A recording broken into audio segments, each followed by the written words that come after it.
Hello friends.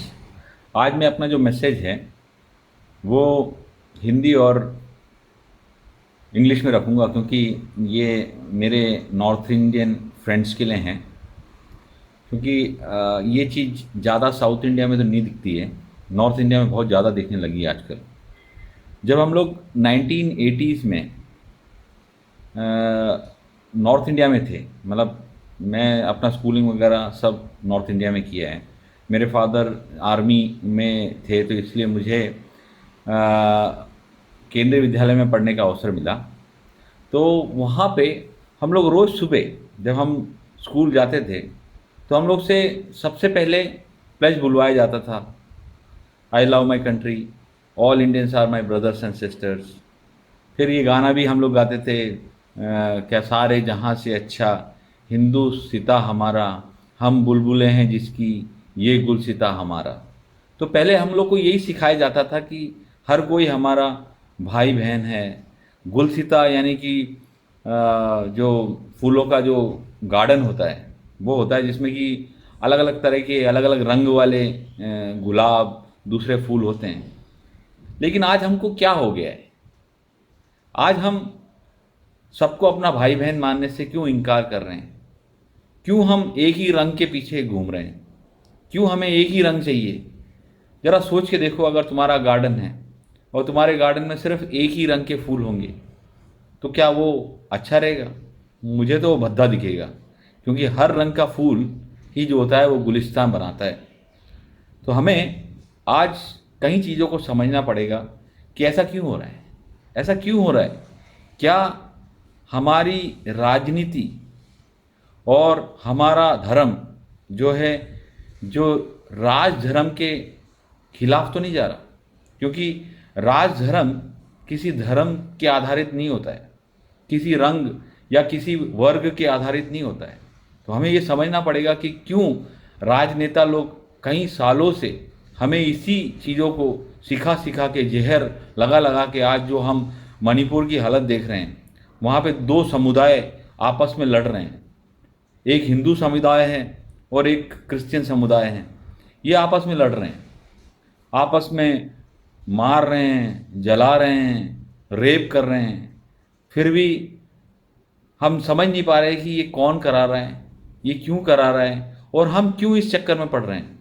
हमें बचपन से स्कूल में सिखाया गया, मेरे यहाँ तक है, हम लोग तो केंद्रीय विद्यालय में पढ़े हैं, तो कॉन्वेंट स्कूल वगैरह में भी यही सिखाया जाता है कि हमें किसी धर्म के आधार पर किसी के ऊपर कोई भेदभाव नहीं करना चाहिए। हमें अपने पड़ोसी से प्यार करना चाहिए, क्योंकि पड़ोसी कोई भी धर्म का हो वो हमारा पड़ोसी है। यही हमको सिखा के पढ़ाया गया।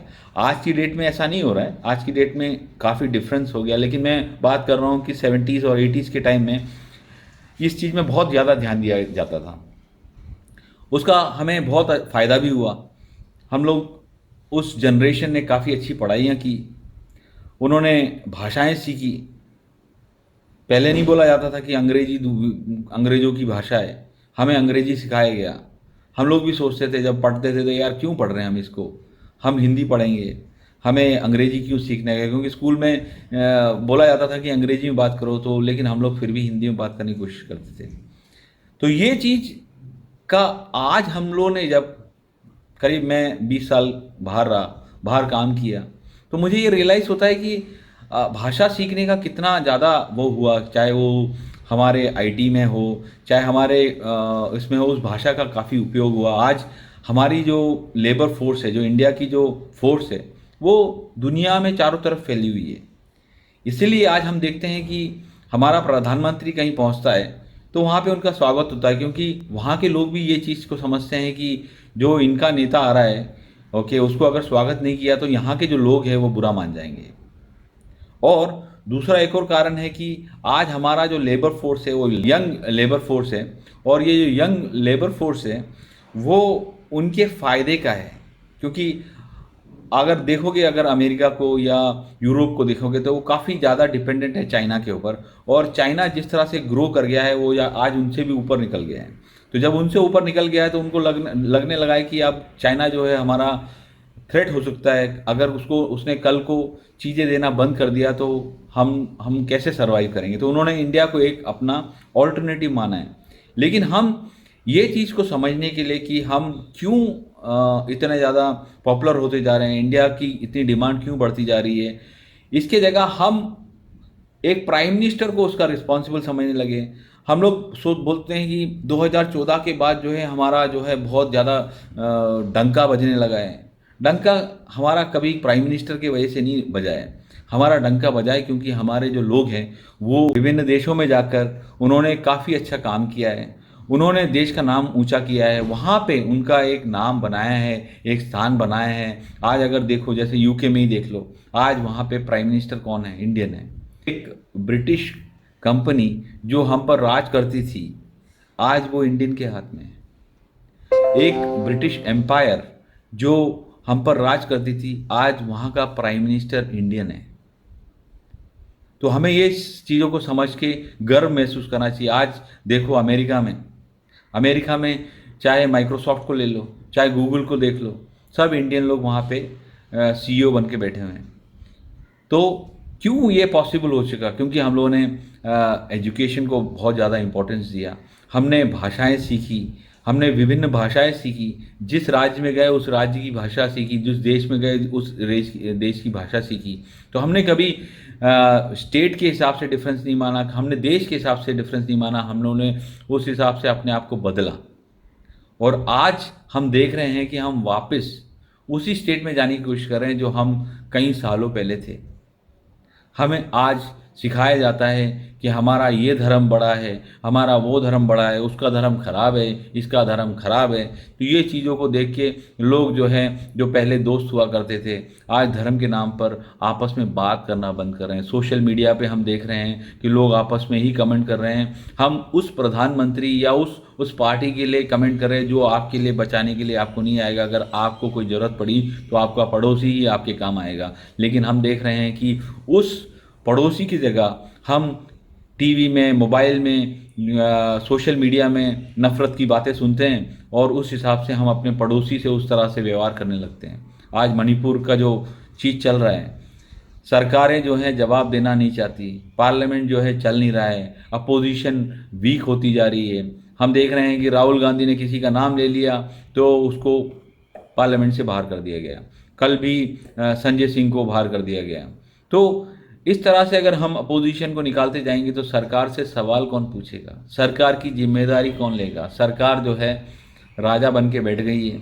अगर हमें चाइना जैसा ही रूल चाहिए, क्योंकि चाइना जैसा मॉडल ही काम आने वाला है, क्योंकि हम अभी तक जो थे लेबर फोर्स थे, हम लेबर फोर्स थे और हम बाहर काम कर रहे थे। आज हमें अगर फैक्ट्रियों में और डिफरेंट जगह पे छोटे छोटे कामों में लगाने का है, तो अगर राज शासन जैसा चाइना का शासन नहीं होगा तो ये पॉसिबल नहीं है। तो हम उसी डायरेक्शन में मूव कर रहे हैं। डेमोक्रेटिक जो हमारे वैल्यूज़ थे उसको छोड़ने के कगार पे खड़े हुए हैं। मैं हमेशा सोचता था, मैं किसी पार्टी विशेष की बात करना नहीं चाहता, क्योंकि हर पार्टी में जो है अच्छाई और बुराइयां हैं और हर पार्टी ने अपने हित के लिए लोगों को मिसगाइड किया है, लोगों से फ़ायदा उठाए। आज भी हम देख रहे हैं कि इंडिया में अगर हम आते हैं तो हमें कुछ भी काम कराना है या कुछ भी करना है तो रिश्वत तो देना पड़ता है। अगर नहीं दिया तो आपको चक्कर कटा कटा के आपका काम जो है शायद हो जाएगा रिश्वत दिए बिना भी, लेकिन आसानी से नहीं होने वाला। आपको कहीं चीज़ें करनी पड़ेगी, कहीं बाहर जाना पड़ेगा, कहीं लोग के पास उसका टाइम नहीं होता। तो इससे अच्छा है कि कुछ ले दे के जो है रफा दफा किया जाए। आज हम देख रहे हैं कि ये चीज़ें जो बड़ी कॉमन होती जा रही है, क्योंकि ये एक सोसाइटी का सिस्टम होता जा रहा है। मैं सोसाइटी को भी इसके लिए ब्लेम नहीं करूँगा, क्योंकि हमारा जो स्ट्रक्चर है, चाहे वो पुलिस हो, चाहे कोई भी गवर्नमेंट ऑफिसेस हो, अगर हम बाहर के कंपैरिजन में देखते हैं, वहाँ पे अगर कोई पुलिस वाला है तो उसकी जो पगार और उसका जो स्टैंडर्ड ऑफ लिविंग है, उसको ये सब करने की ज़रूरत नहीं है, वो अच्छा अपना लाइफ जी सकता है। आज हम जो देख रहे हैं कि इंडिया में इतना ज़्यादा हमको टैक्स देना पड़ता है। हम कमाते हैं तो उस पर टैक्स देते हैं, हम कुछ खरीदते हैं तो उस पर टैक्स देते हैं, हमें गाड़ी खरीदते हैं तो हम रोड टैक्स देते हैं, हमें गाड़ी चलानी होती है तो हमको टोल देना पड़ता है। फिर भी इतने टैक्स देने के बावजूद भी जो उस टैक्स से हम लोगों ने जो मिनिस्टरों को, जो सरकारी कर्मचारियों को रखा है वो हमको ही उसके बावजूद हमको लूटते हैं। आज हम देखते हैं कि सरकारें जो हैं कहीं सरकारी विभागों को ही ख़त्म करती जा रही हैं। आज पेंशन जो जो डिज़र्विंग हैं, जो सरकारी नौकरियां करते थे जैसे आर्मी है, ऐसे सब संस्थानों से पेंशन का सिस्टम ख़त्म होता जा रहा है। लेकिन वही जगह पे जो हमको रूल कर रहे हैं, जो सरकारी जो मिनिस्टर्स हैं, जो जो वो लोग हैं, उनके लिए तो अगर वो एमपी हैं तो उनको एमपी का पेंशन मिलता है, उनको अगर उन्होंने कोई और पोजीशन पे काम किया तो उसका भी डबल ट्रिपल पेंशन मिल रहा है, लेकिन उसको पूछने वाला कोई नहीं है। लेकिन हम जो टैक्स दे रहे हैं उनको कोई फैसिलिटी नहीं मिलती। आज अगर हम देखते हैं सरकारी स्कूल, कितने सरकारी स्कूल है जिसमें आप अपने बच्चों को पढ़ा सकते हैं, हमको अपने बच्चों को प्राइवेट स्कूल में पढ़ाना पड़ता है।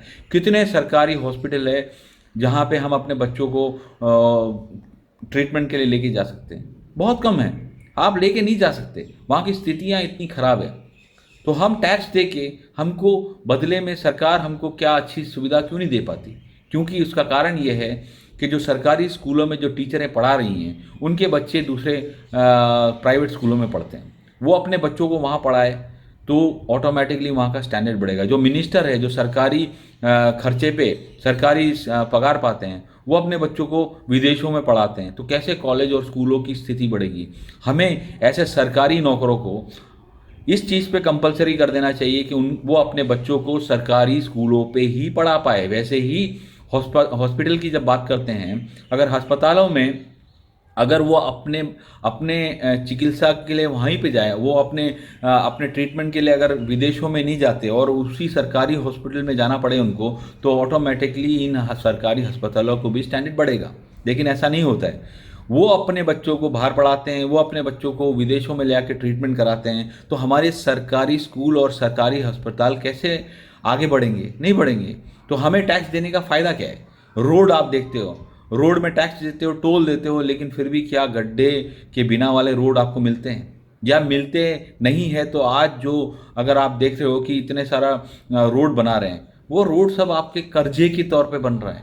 आप पेट्रोल का जो प्राइस दे रहे हो, लोगों को ये बताया जाता है कि पेट्रोल का प्राइस आप ज़्यादा इसलिए दे रहे हो क्योंकि क्रूड ऑयल का प्राइस तो नीचे चला गया है, फिर भी आपको पेट्रोल का प्राइस ज़्यादा इसलिए है क्योंकि आप देश का विकास चाहते हो। तो आप ऑब्वियसली बोलोगे देश का विकास चाहते हैं, लेकिन अगर आप डेटा को खंगालोगे, जो जो विभाग है इसके लिए इंचार्ज है, उनका कर्जा बहुत ज़्यादा बढ़ चुका है। आज वो सारे रोडों को, ज़्यादातर रोडों को टोल प्राइवेट कंपनियों को बेच रहे हैं और वो आपसे टोल वसूलेंगे।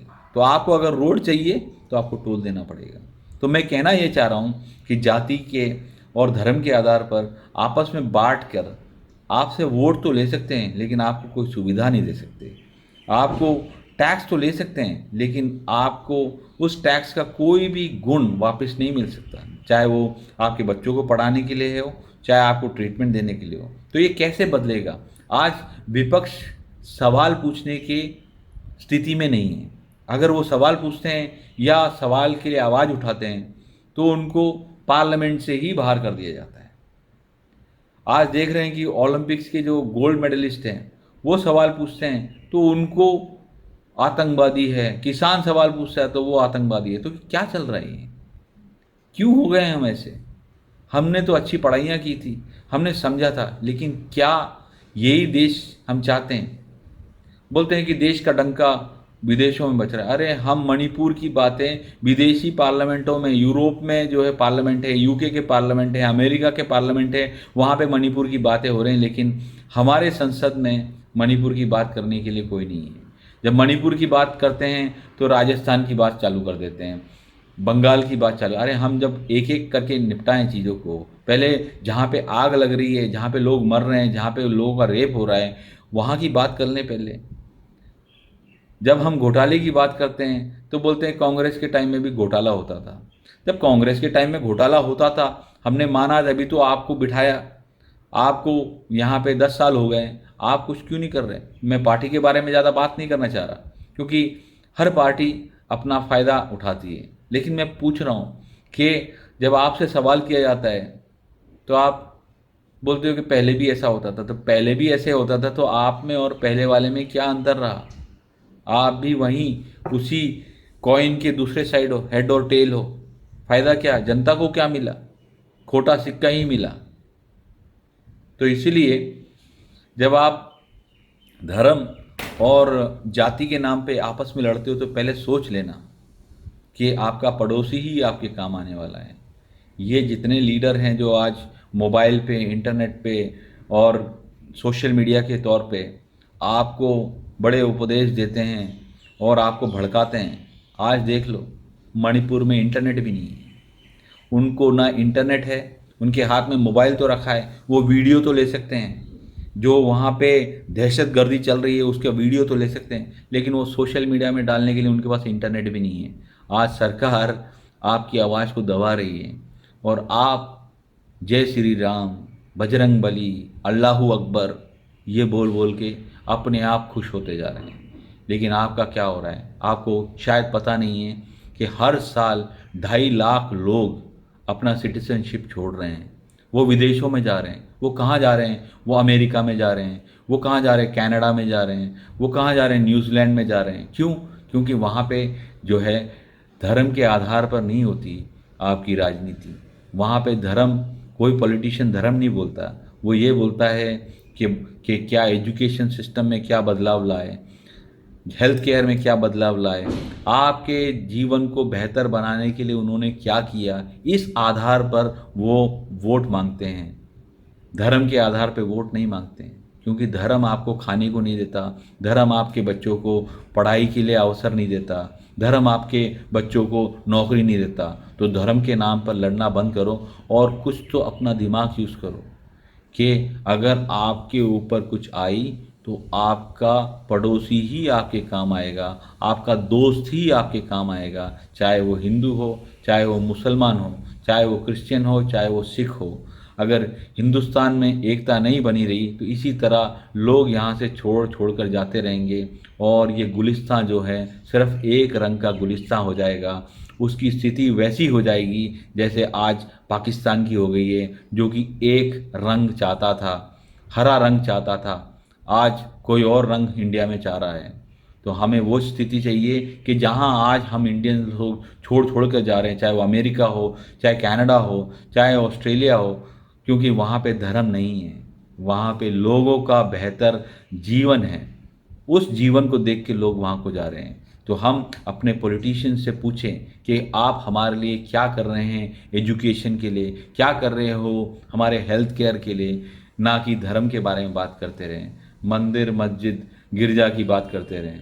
तो आप लोग अपने आप को संभालें, समझें और चीज़ों को उस हिसाब से करें। सोशल मीडिया में बस आपस में क्या बोलते हैं गालियाँ देना, आपस में मैसेज डालना, मुझे मालूम है कि मैं जो ये वीडियो कर रहा हूँ इसके नीचे भी आप आके काफ़ी मैसेज डालोगे, लेकिन आज कोई आश्चर्य नहीं होता, क्योंकि आज चीफ जस्टिस ऑफ इंडिया के ऊपर भी जाके उसके भी सोशल मीडिया में आके लोग कमेंट करते हैं। ऐसी स्थिति हो चुकी है। तो मैं तो एक आम आदमी हूँ, तो आप लोग कमेंट करो, मैं आपके कमेंट को पढ़ूंगा और मैं अगला वीडियो में उसका जवाब दूंगा।